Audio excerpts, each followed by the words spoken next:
topic number one. It's been a long time coming. A lot of people believe that there is a disconnect between Marvel Studios and Marvel TV, which there was a little bit, but now those days are behind us. It's going to be good. And, I've been preaching about this for a long time on Twitter. So Yeah, because wasn't it like one side was doing one thing and the other side was doing the other thing, and they're like clashing heads on what they could and couldn't do for the most part? it was kind of like that. Not like it's not so much like how the CW and Warner Bros. Were doing it. Right. It was more just kind of like Perlmutt was like, I want this, and it's like, oh, you can do that over there. But in like, if you look at the Defenders stuff, that was more of a Feige idea. Mm-hmm. So it was kind of a weird situation. But now that like Ike's no longer in charge, really, Yeah. they're kind of free to do whatever they want. So is that why Netflix is being like really petty right now? Netflix is Netflix.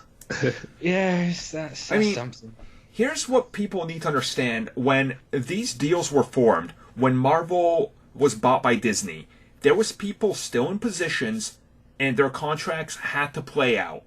Ike Perlmutter being one of these main ones, and when he decided to move on with the president and do more stuff with his cabinet, he more or less had that choice of, hey, you can go do that. You'll still be, chairman of Marvel because that's your thing, but you're going to literally have no say anymore.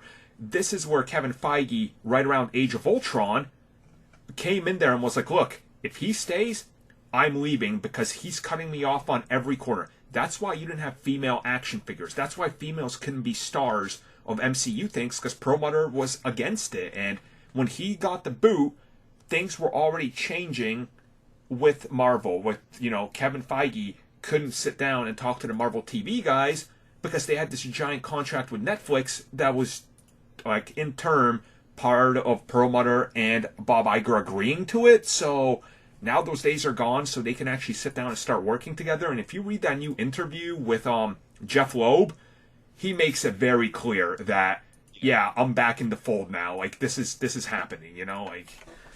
And it makes sense. Like, why would you want the two separate forever? Yeah, like, come on.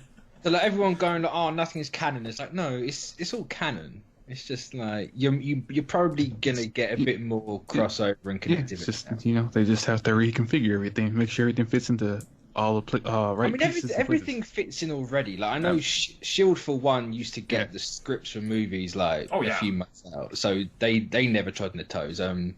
With the Netflix stuff, they took precautions to never like really step on anything. Yeah. Well, the Netflix deal was weird too because the contract that they had to bend over backwards and give to Netflix so they could test the waters was 100% in Netflix's favor, and that was kind of the disadvantage. But it had to be done, Like that was, it was. It's an unfortunate sacrifice that had to be made. It was, but what you start to understand now is you look at it, and Loeb even confirmed Marvel TV is part of the Disney family, and we're on Disney Plus. They're going to be making shows hand in hand for Disney Plus. Like, you start to understand which direction they're going in and who's going to be doing what, and it's like him talking about more crossovers down the road and how many multiple projects are in development. Like, it starts to sound like they're finally going to deliver on that. It's all connected, because for the first time in about 2 years, he finally said that again. Like, because he's been laying off of it. He's like, I can't really say whether it's not. You want me to say it's all connected. He was like, oh, guys, it's all connected. It's like, oh, he's trying to tell us what we know, but they can't get to it, right? Like, yeah, pretty much, yeah. Mm-hmm. So it's going to be good. I have faith that this is going to turn out real good. What's like the one hypothetical that you think you want? Like, what's something you're like, I don't know if I'm get it, but it might happen. Like, I mean, let's be honest. Like, not necessarily what I would want the most, but I think what everyone wants is Cox and Holland. Yep. Yeah. So hopefully they can get him out of Netflix before Spider-Man done shooting. But we'll have to wait and see on that one. I don't necessarily. I suppose now it would be like Blade and the Hulu shows, because there's no way you can keep like the Spirits of Vengeance stuff and Blade separate. Right. Nope. So like they're gonna have to do something there.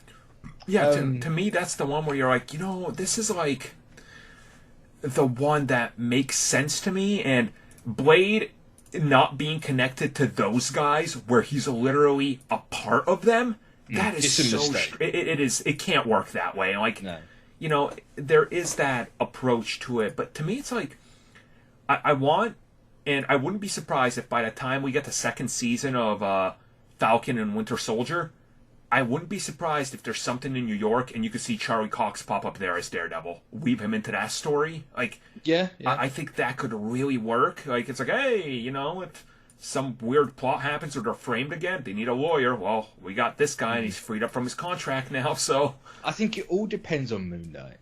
Yeah. Like, if Moon Knight lands on TV, which I think he is because they've been trying to do him for a while over there, then it has to be a crossover. Yeah, definitely. It just has to be. There's no two ways about it. But if he's on the movies, then you could still probably have to do a crossover, but I think it will be less of a priority. I think the way Disney is pushing Disney Plus now, and the way they're going to offer you, hey, you sign up for Disney Plus, check it out. $5 extra, everything on Hulu. There's no way that these shows stay that disconnected anymore. Yeah. Like, it's like, hey, we want people to buy the bundle. Guess what? If you want to finish this season, you got to watch that season. Like, they know that people will turn up for the interconnected. I know people are going to go, but, you know, obviously, Ghost Rider isn't going to get as many views as Winter Soldier and, you know, Falcon. But guess what? Ant-Man doesn't get as many tickets as Avengers or Doctor Strange, but he's still a franchise character. Yeah. So you got to have that medium, you know, like the carryover, I guess. So yeah, and especially like in a time when people are like, oh, everything's the same from Marvel. It's like, well, here's something different. Yeah, here's way different.